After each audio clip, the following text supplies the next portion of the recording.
She was sitting on the back step of a falling down shack, legs swinging off the edge, feet bare and dusty. Her dress looked like it used to be yellow. Now it was mostly the color of the dirt around her. She had a stick in her hand and was drawing shapes in the dry ground like she didn't have anywhere better to be.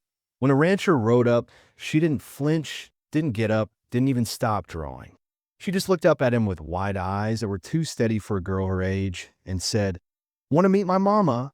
Jack pulled back slightly on the reins, the horse snorting under him as if it too wasn't sure what to make of the girl. Jack had ridden out from town to check the fence line on the north end of his property, but the girl had appeared out of nowhere like she'd been planted there by something bigger than him. He was tired. He'd been tired for years, in that heavy kind of way a man gets when he's lost more than he's won. Something in the girl's voice wasn't right, too even, too hollow. The air felt strange now, like the wind itself was holding its breath. He dismounted, the creak of the saddle and jingle of tack the only sounds. He didn't speak right away. Jack wasn't a man to rush anything. He took her in, thin arms, collarbone sharp under her dress, face too pale under the sun. She didn't look scared. She didn't look much of anything. "What's your name?" he asked finally. She didn't answer, just stood up and turned toward the house. "Mama's inside." He hesitated. The place was barely standing. The porch sloped down on one side like a tired sigh. Windows were dark, shades drawn, or maybe just too dirty to let light in. Something told him this wasn't just some poor family needing help. Something told him this was the kind of story folks wouldn't talk about unless they had to. Jack had seen a lot of things since the war. Men broken in body and mind, women scraping by on nothing, kids turned old before they hit 10. But something about the way this girl walked, quiet and straight into that house, like she was leading him into a secret, he couldn't turn away. He followed her. Inside, it smelled like mold and still air. The door creaked on rusty hinges as he stepped in. Dust floated thick in the sunlight that broke through a single crack in the boarded-up window. The kitchen table was bare. A single tin cup sat on its side. There were no sounds, not even the tick of a clock. "Mama's in the bedroom," the girl said, pointing down a short hall. He almost didn't go. Something clawed at his chest, an old sense of dread he hadn't felt since the trenches. But he walked. The floorboards moaned under his boots. The bedroom door was halfway open. Inside, it was darker. The curtains were closed, but he could see the outline of a woman on the bed. She wasn't moving. He stepped closer. Her hair was tangled, lips dry, one hand limp over the edge of the bed. For a long moment, he thought she was dead. Then he saw her chest rise. Barely. "Ma'am," Jack said, voice low. She didn't answer. The girl had followed him in, standing in the doorway like she'd done this 100 times. "She's tired," she said. Jack turned back to her. "When's the last time she ate?" The girl shrugged. "I had some crackers last week. Mama don't like crackers." He exhaled through his nose, slow. This was worse than he thought. Way worse. He looked back at the woman. Skin pale, sweat clinging to her neck, breath so shallow he could barely see it. Whatever was wrong, she wasn't going to make it much longer without help. "Who else is here?" he asked. "Nobody." She felt like it was the weather. Just a fact. Jack stepped back into the hall and rubbed a hand over his face. His jaw tightened. Only come out here to ride fence, check for strays, not get dragged into whatever this was. But here it was, staring him in the face. This woman half dead in bed. This girl who hadn't flinched since he got here. He couldn't just walk away. He wanted to. God knew he wanted to. But something in him, the part that hadn't gone numb, wouldn't let him. "What's your name?" he asked again, this time gentler. "Lottie," she said. Short for Charlotte. "How old are you, Lottie?" 9, I think. He sighed again. "All right, Lottie. I'm gonna go get help. You stay here. Lock the door behind me." She nodded just once. He rode hard back into town, the kind of hard that made his horse lathered and winded. Doc was still at his place, thank God, and Jack didn't waste time explaining everything, just enough to make it clear that if it didn't get out there now, someone was going to die. Doc didn't ask questions. He grabbed his bag and climbed in Jack's wagon. By the time they got back, The sun had started to sink low. Long shadows stretched over the dry land. Inside the house, the girl was still sitting by the bedroom door. The woman was worse, barely breathing now. Doc worked fast, checking her pulse, pulling out vials, giving her an injection, trying to force some water past her lips. Malnourished. Fever. Might be infection. Might be more, he said under his breath. You weren't wrong. She's close to the edge. Jack stood at the wall, arms crossed, jaw tight. He looked at Lottie, still so still, watching everything like it wasn't even real. How long has she been like this? He asked. She got sick a while back. Then she stopped talking. I tried to fix soup, but we didn't have none. You've been taking care of her all by yourself? Lottie nodded. Doc turned to Jack. She needs more than I can give her here. You got room at your place. Jack blinked. What? Temporarily. Just till I can figure something out. You got space, and you're already involved. Jack didn't answer right away. He looked at the bed, at the woman, this stranger. Then at Lottie. That steady gaze again. Yeah, he said finally. Yeah, I got space. Later, when a wagon was rolling slow through the twilight, Lottie sat beside her mama's limp body in the back, holding her hand. Jack drove in silence, reins loose in his fingers, his jaw set. This wasn't the life he thought he was signing back up for when he bought that spread out west. But it was the life that had found him. And deep down, under the fatigue and the grief he carried like a second skin, Jack felt something shift. Like maybe this girl, this half-wild, too quiet girl with eyes too old for her face, was the beginning of something neither of them understood yet. Something that wasn't going to let go. The days after Lottie and her mother came to stay at Jack's ranch passed slow but heavy, each one settling over the land like dust after a storm. Doc came out every morning to check on Lottie's mama. Her real name, they learned, was Margaret Morrow. She barely spoke at first. Her body fought back weakly, sometimes in fevered murmurs, sometimes in dry coughing fits that left her shaking. Doc did what he could, left Jack with instructions and tonics. But it was Lottie who stayed closest, spooning water into her mama's mouth, sitting beside her through the worst nights like a little soldier.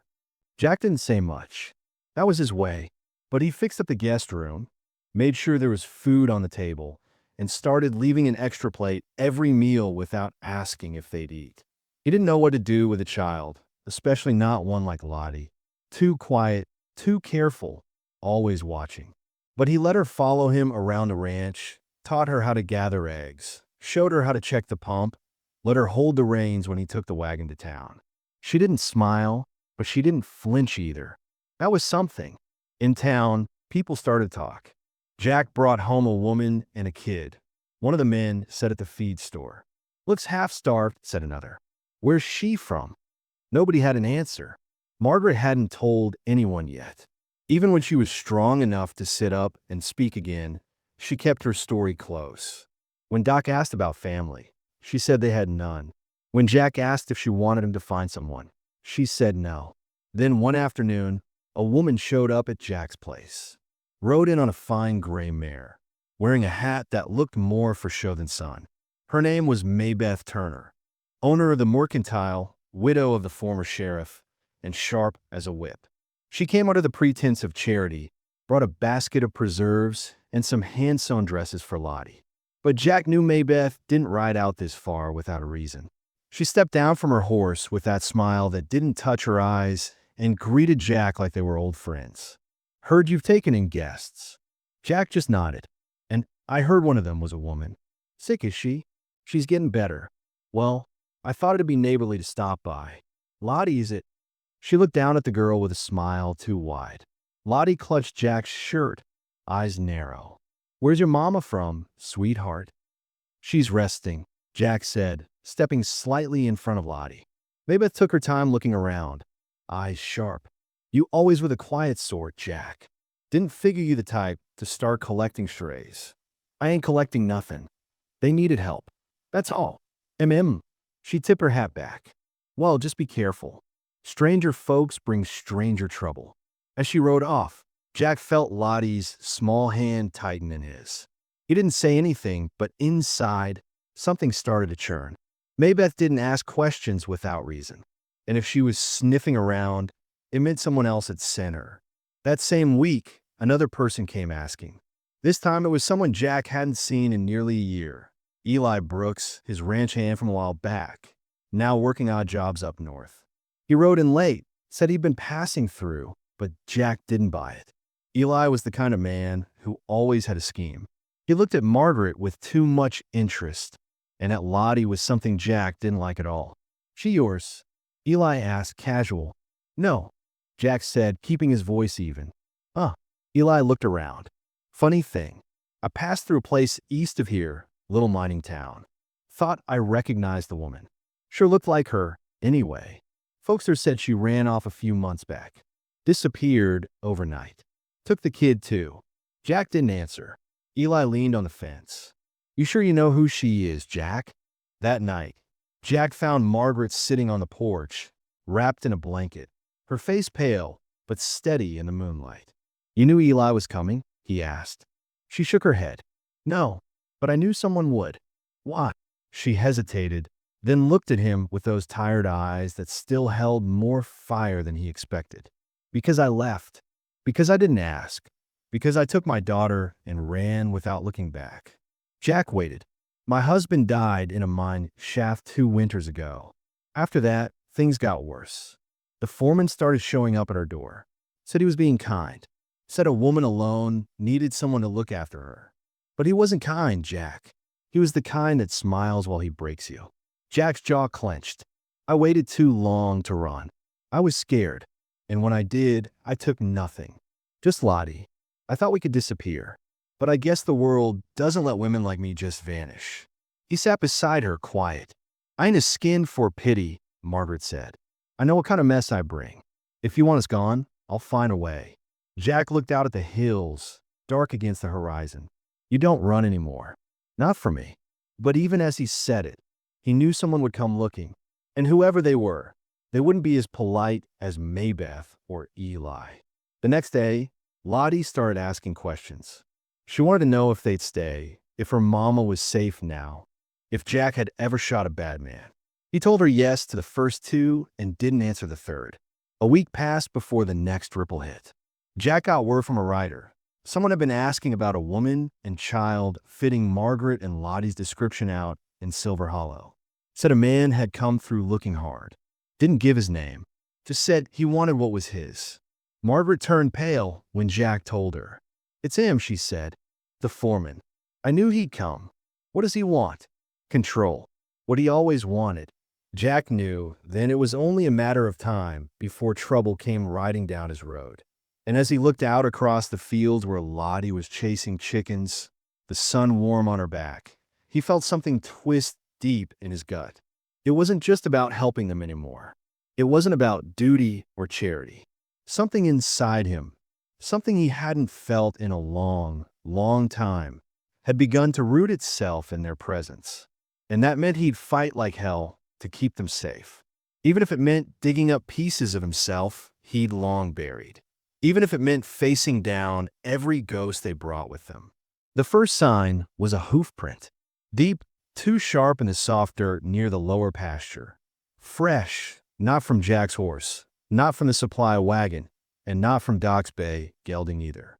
Jack squatted down, ran his fingers through it, jaw locking tight. One horse, no cart, no known reason. He didn't like it. Not when Margaret had stopped sleeping again, not when Lottie had taken to watching the windows at night.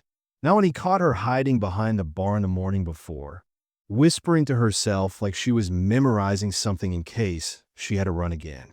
Lottie, he asked later as she scraped the bottom of a pail to feed the hens, you see anyone out by the fence line? She froze, then shook her head, not meeting his eyes. You'd tell me if someone came close, wouldn't you? She nodded too fast. But Jack knew kids, especially ones who'd lived through more than they should. He could see in her shoulders, tight, alert, too still. She knew something, and it scared her enough to keep it close. He didn't push. Not yet. Instead, he saddled up that afternoon and rode the perimeter of the ranch. The feeling hadn't left him. It sat in his gut like something rotting twisting every time the wind changed. There were no more hoof prints, but he knew eyes were out there. The next day, Margaret didn't come down for breakfast. Jack found her curled in the corner of her room, arms wrapped around her knees. Her face was pale again, sick with fear. She didn't look at him. "He was here," she whispered. "I felt him. I heard his voice." Jack's blood chilled. "You saw him?" "No," she said, voice shaking. "But he's close. I know what it sounds like when he's near. That heavy silence. The way everything stops breathing." He didn't doubt her. Whatever this man had done to her before, he'd left marks deeper than any bruise. That afternoon, while Jack was out splitting fence rails near the creek, Maybeth Turner showed up again, this time without warning. Margaret answered the door, one hand gripping the wall for balance. Maybeth didn't offer pleasantries. "You didn't tell him who you really were, did you?" she said, stepping inside like she owned the place. Margaret didn't answer. "I recognized you the first time. Didn't say it then because I wasn't sure what you were trying to pull. But I remember your husband, Daniel Morrow. He used to come into town with bruises on his knuckles and shame in his eyes. The kind of man who drank too much and prayed too little. My husband's dead. I know, but you're not," Maybeth said, eyes narrowing. "And that man looking for you? He left a message with me. Told me to remind you that lies can't keep you safe." Margaret's lips parted. "You spoke to him?" "He paid good coin for information. I gave him none. But I'm not in the habit of lying for folks I barely know." Then she looked around the house, nose wrinkled. "Jack's a fool if he thinks he can save you." With that, she turned and walked out. Jack found Margaret shaken and quiet when he returned. She told him what happened, and he stood still for a long while, staring at the wall like he wanted to punch through it. "You should have told me," he said. "I didn't want to put more weight on you. I'm not made of glass." "No," she whispered, "but hearts break just the same." He didn't have words for that. That night, it came to a head. Jack woke to the creak of the front door, the screen squeaking open and shut. He was on his feet in seconds, shotgun in hand, bare feet on the cold wood floor. He moved through the dark like a ghost, heart pounding. Lottie's bed was empty. Outside, the night was thick with wind. The barn door was open. He followed the sound of whispered voices. Inside, by the lantern's soft glow, Lottie stood with a man. He was tall, rough-looking, dressed like a cattleman, but carried himself too smooth. The kind that didn't belong to any herd but his own. Jack knew immediately this was him. The man Margaret feared. The one with dirt under his fingernails and hell behind his eyes. "You don't gotta be scared, sweetheart," the man was saying softly, his fingers just brushing Lottie's hair. "Your mama made some mistakes. But I'm here to take you home now, where you belong." Lottie didn't cry.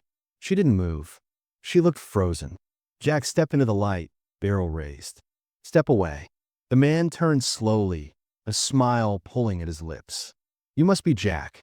Heard about you. You're trespassing. Not if I'm here for my own." His eyes slid back to Lottie. "That girl's mine by law.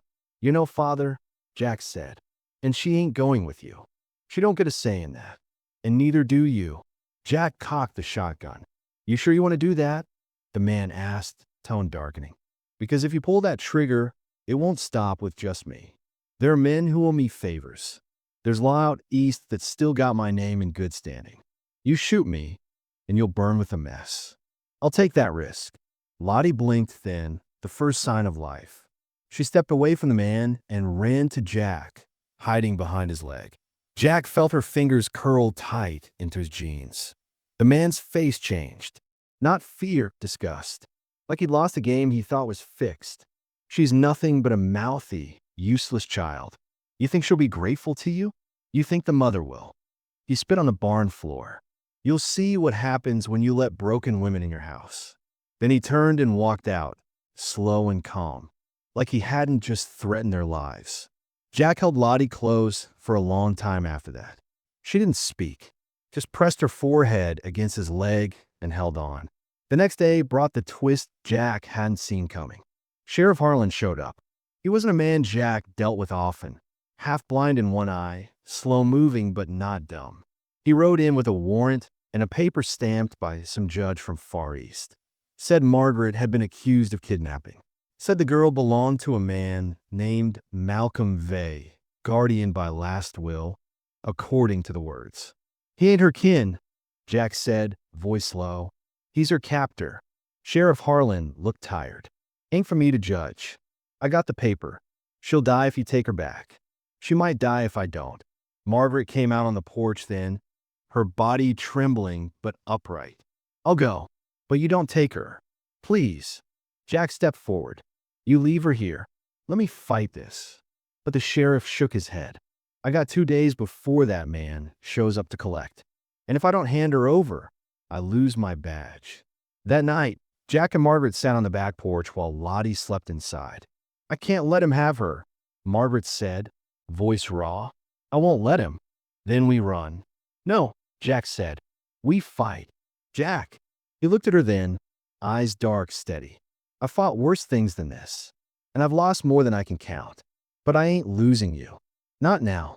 Not when I finally got something in this life that makes sense. The silence settled between them.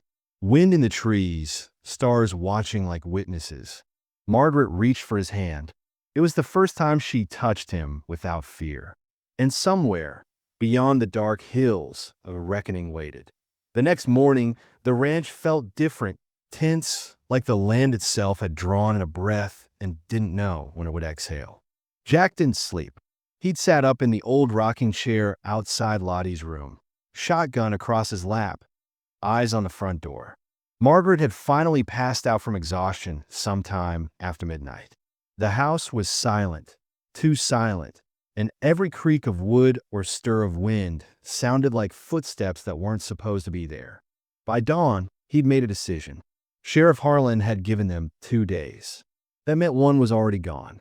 Jack had one shot to protect Lottie from being handed over to a man who had no claim to her, no right to be called anything close to family.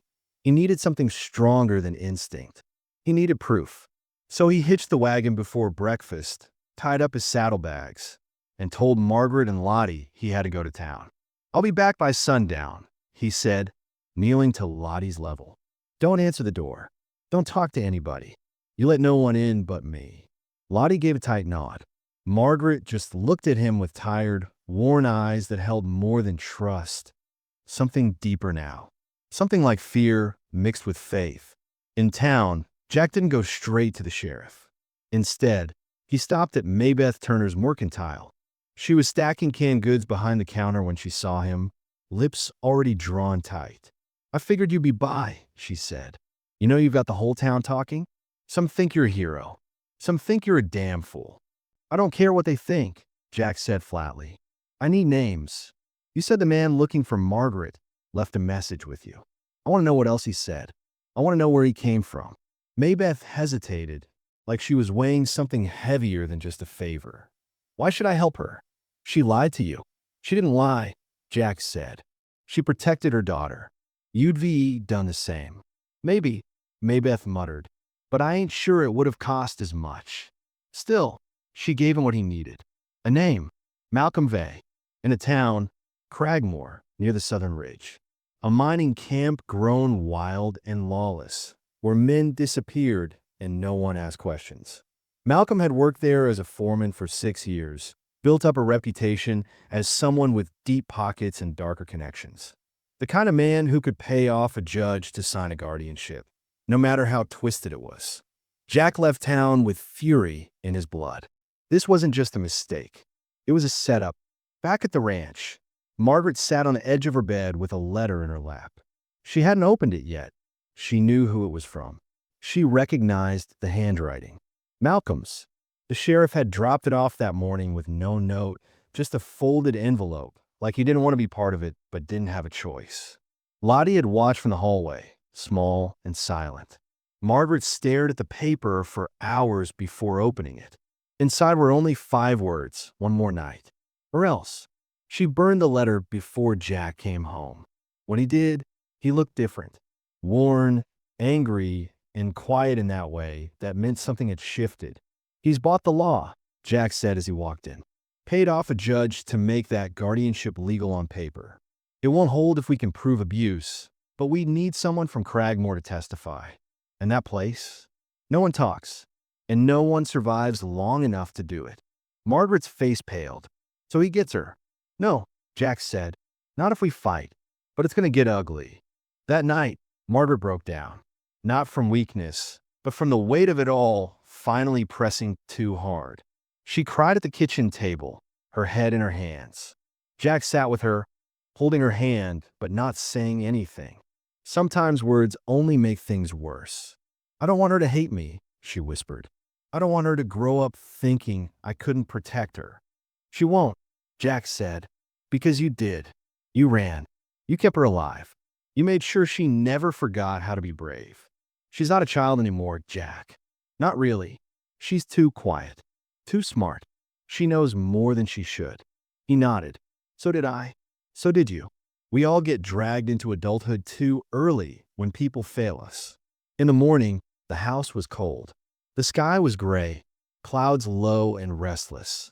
Margaret wrapped Lottie in her arms and made her promise to stay in the bedroom no matter what happened. Jack barricaded the front door and loaded the rifle. He stood by the window for hours, waiting. Every shadow on the road was a threat. Every rider in the distance made him tense. Sheriff Harlan showed up again just after noon. I got to serve the papers, he said, not meeting Jack's eyes. He'll be here in an hour. You hand the girl over, and maybe he don't press charges against you for harboring. Jack stared at him. You gonna arrest me? The sheriff rubbed the back of his neck. Hell, Jack. I don't want to, but this man's protected. I push too hard, I lose everything. You already lost your soul. The sheriff left without another word. An hour passed, then another. Finally, dust kicked up in the distance. A rider, then two, then four. Malcolm Vay didn't come alone. He rode at the front, dressed too fine for the dirt he came from, his expression calm and smug. Behind him were hired men, rough, armed. Jack saw rifles, saw iron strapped to thighs. They weren't here to talk. He stepped onto the porch, rifle resting against his shoulder. That girl ain't going anywhere, he said before Malcolm even opened his mouth. Malcolm smiled. Then I'll take her. You'll try.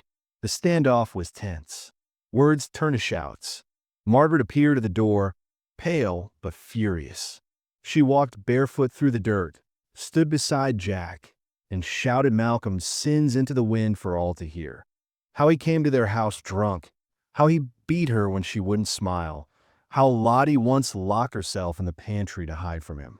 It was a gamble. Jack knew that. Public accusations didn't hold weight against legal papers, but they could stir doubt.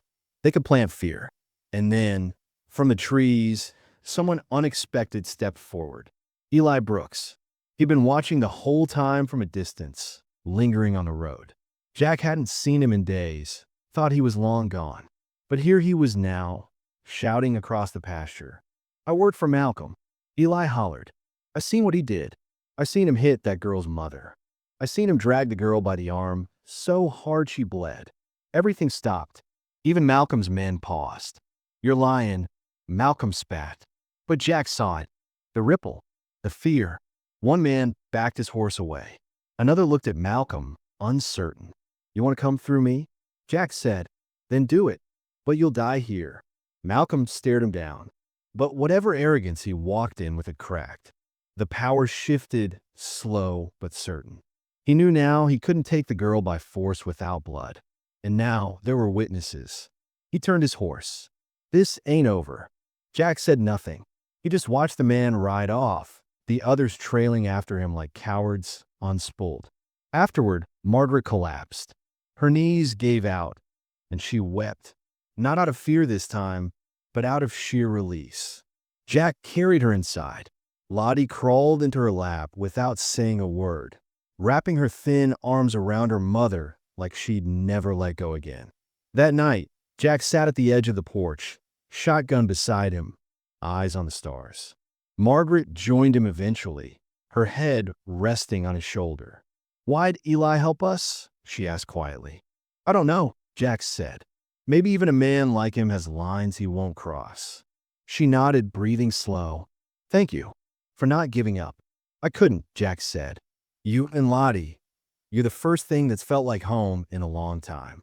The wind carried no threats that night, only peace. But deep in Jack's chest, he knew what Margaret knew too. It wasn't over. The law was slow, and evil never backed down forever. But they had each other now, and if Malcolm ever came again, Jack wouldn't just be waiting. He'd be ready. The next weeks passed under the long shadow of silence. Malcolm Vey hadn't returned, but that didn't mean he was gone. Jack felt it like a warning in his bones, the way animals sense a storm before it hits. Margaret started sleeping a little more, and Lottie even began humming to herself again when she fed the chickens. The ranch felt almost peaceful, but neither Margaret nor Jack allowed themselves to believe it was over. Not fully. Then one afternoon, a letter arrived. It came in a plain envelope, left on the gatepost with no stamp, no signature. Margaret opened it with shaking hands while Jack watched from across the table. Inside was a single sentence, written in tight black ink. You should have stayed in the ground with your husband. Margaret froze. Her fingers trembled. Jack took the letter from her and read it 3 times before crumpling it in his fist. It wasn't just a threat. It was a reminder. Malcolm knew where they were, and he hadn't stopped. That night, Jack made a decision. He told Margaret he was riding to Cragmore. If Malcolm wouldn't come to face justice here, Jack would drag it out of him from the dirt he came from. Margaret begged him not to go, said they were safe for now, that Malcolm wouldn't risk coming again so soon. But Jack knew better. He had to cut the rod at the root, or they'd never be free. He left at dawn. The road to Cragmore was dry and rough. Jack kept his head down, didn't speak unless spoken to. The town was worse than he'd imagined. Miners with broken teeth and hollow eyes, saloons that reeked of sweat and blood, and a sheriff who barely looked up from his drink when Jack asked about Malcolm Vey. Man like that, the sheriff slurred. He runs half the mine now. Got judges in his pocket, business partners in 4 states. You ain't gonna touch him. But Jack didn't leave. He watched. He waited. And then, on the 3rd day, he found what he needed. An old man named Amos Riley, who'd worked under Malcolm for 2 years. The same man who'd seen Margaret dragged from the mess hall once, her lip split, her wrist bleeding. He remembered because he'd tried to stop it. Malcolm had broken 2 of his ribs for trying. Jack paid him a talk, then paid him again to come to town and sign a statement under Doc's supervision. It was enough, not to bury Malcolm, but to shake him, to rattle the foundation he'd built his false authority on. But while Jack was away, Margaret received another visitor. He came just past sundown, just after Lottie had gone to bed. She opened the door, thinking it might be Doc or Maybeth again, but it was Eli. He looked nervous, sweaty, eyes darting like he hadn't slept. Margaret stepped back, not sure whether to slam the door or call for the shotgun. I'm not here to hurt you, he said quickly. I need to talk. Why? Margaret asked, cold. Eli hesitated. Then his voice dropped low. Because I think I made a mistake. She stared at him. He looked different, broken in some way. I told Malcolm where you were. Not the first time. Back before Jack got involved. He paid me to find you. I didn't know what he'd do. I swear it. And then when I saw how he looked at the girl, he trailed off, ashamed. I tried to fix it, he said. I told Jack the truth. I stood up for you. But it don't fix what I did before. Margaret stood in the doorway, trying to process the weight of it. This man had led Malcolm straight to her. And now he was standing here, asking for something. What? Forgiveness? I can't undo the danger you brought to my daughter's doorstep, she said. I know, he whispered, but I can help stop what's coming. What do you mean? He stepped closer. Malcolm's coming back. And not with paper this time. With men. With fire. He said he'd rather see the ranch in ashes than let Jack make a fool of him. That night, Margaret packed. She told Lottie they might need to leave again. But Lottie shook her head. I don't want to run, she said. Margaret sat on the bed, holding her tightly. I don't want to run either. But if he comes, then we fight. It was a sentence Margaret never thought she'd hear from her child. Jack returned the next day with Amos, the witness. He walked in, covered in road dust, eyes burning. But when Margaret told him about Eli's visit and Malcolm's threat, everything changed. He moved like a man with no more time to waste. Reinforced every window, boarded the back doors, loaded every shell he had. Doc came by with more medicine and stayed. Said he had no family to speak of anyway, and this was the right place to die if it came to that. Even Maybeth returned, this time with supplies and no judgment. Something had shifted in her. Maybe it was Margaret's fire. Maybe it was seeing a girl like Lottie hold her ground like a grown woman. "You think this is the end of it?" Maybeth asked Jack while they stood at the front porch. "No," he said, "but it might be the beginning of something better." And then the storm hit. Malcolm came at dusk, just like before. This time with 5 men, 2 torches already burning, 1 shotgun cocked. But Jack was ready. He stepped out with Doc, Amos, and Eli, who'd stayed behind despite Margaret's anger. "I deserve to face what I started," he said. The first shot cracked the air like thunder. Jack ducked behind the porch pillar as fire sparked in the grass. Malcolm shouted orders, screaming that he'd burn the house, kill Jack, take the girl if it was the last thing he did. Lottie, from inside the house, stood at the top of the stairs with Margaret's rifle across her knees. She didn't cry. She waited. Jack returned fire, hitting one of Malcolm's men in the shoulder. Amos went down, his leg struck, but Doc pulled him back under cover. Eli made a move that changed everything. He walked straight into the open, hands up. "Malcolm," he shouted, "it's over. You're done." Malcolm raised a shotgun. Jack shouted no, but it was too late. The shot echoed, and Eli dropped. Jack's blood went cold. Then fire filled his chest. He stood up, rifle aimed, and fired. The bullet hit Malcolm square in the chest. He fell. Everything went quiet. The rest of his men scattered. No fight left. No orders to follow. Just smoke and silence. Jack dropped the rifle and rushed to Eli. He was bleeding bad, but still breathing. Doc got to him just in time. "I'm sorry," Eli choked out. "I know," Jack said, "but you still saved her." Margaret stood behind him, tears streaming down her face. Lottie finally let herself cry. It took days to bury the wreckage.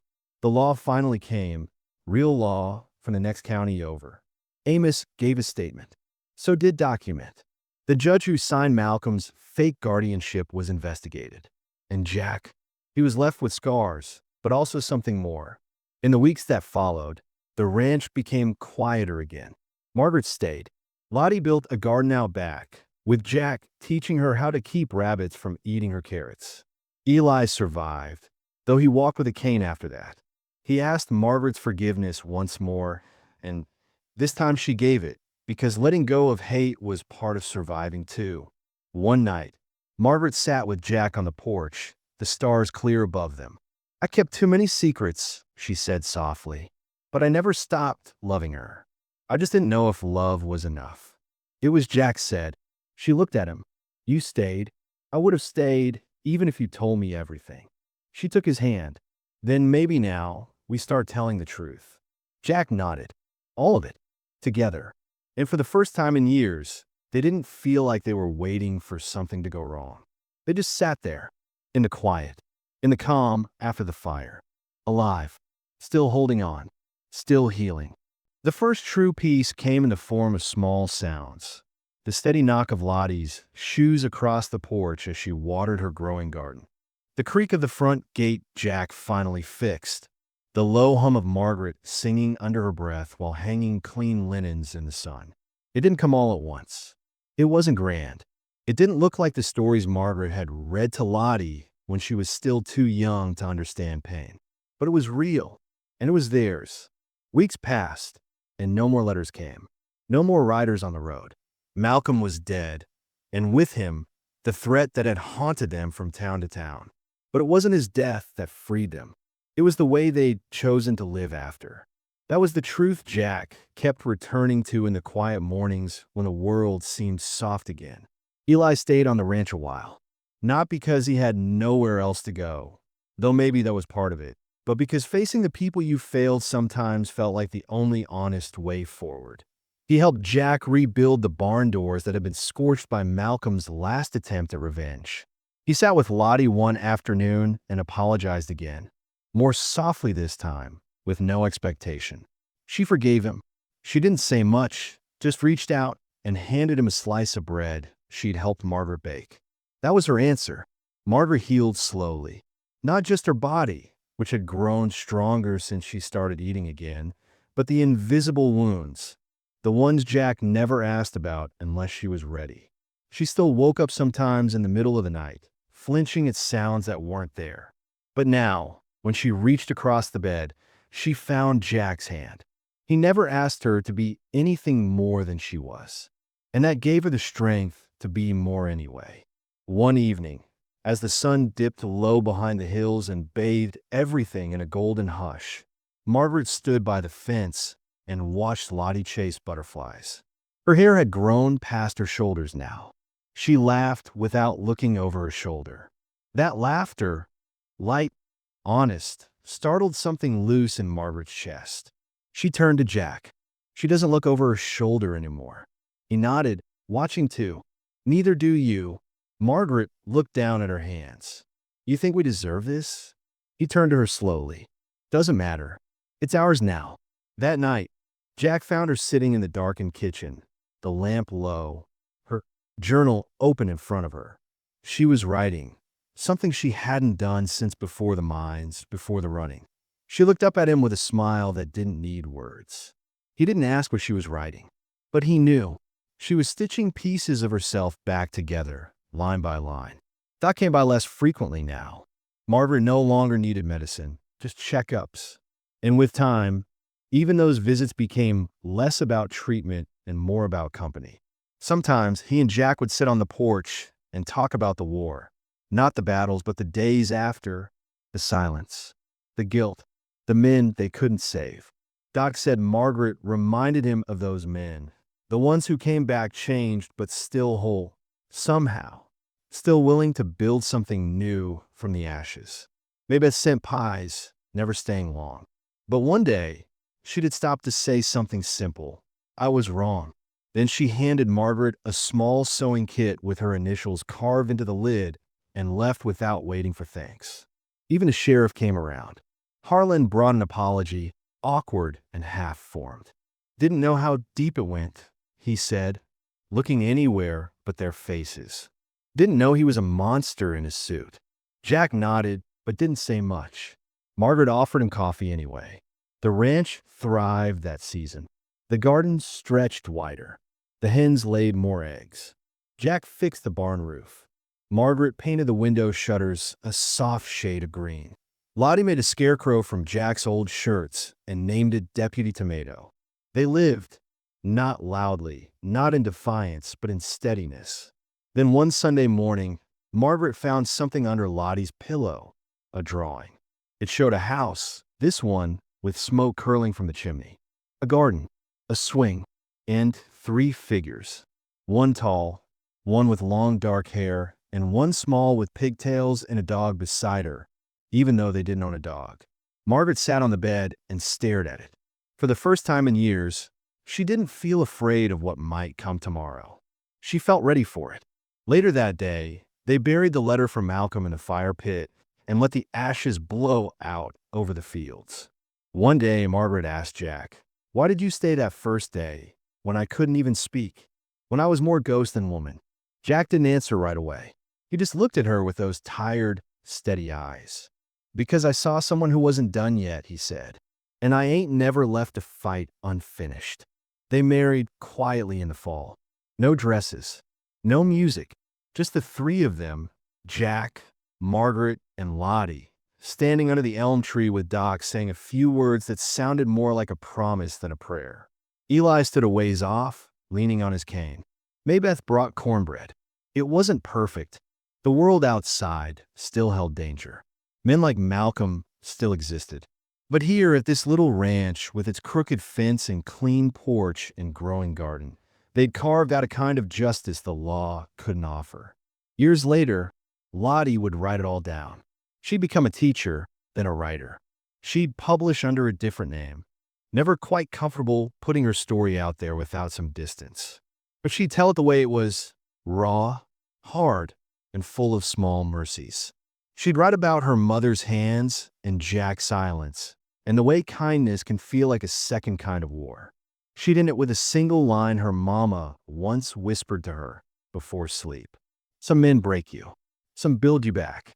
And when she read that line aloud to a group of girls in a dusty schoolhouse years later, one of them cried without knowing why. That was the power of it. The irony wasn't lost on Margaret. How the thing that almost killed her led her to the only place that ever felt like home. That a man who didn't speak much had given her the space to find her voice again. That a girl who'd lost her innocence too young had become the very reason they all kept going. Their past didn't vanish. It didn't need to. It just softened around the edges.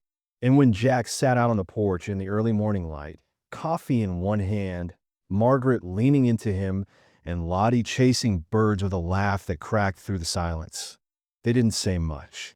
They didn't have to, because this was their ending. Not the kind in books. The kind you fight for. The kind you bleed for. The kind that stays.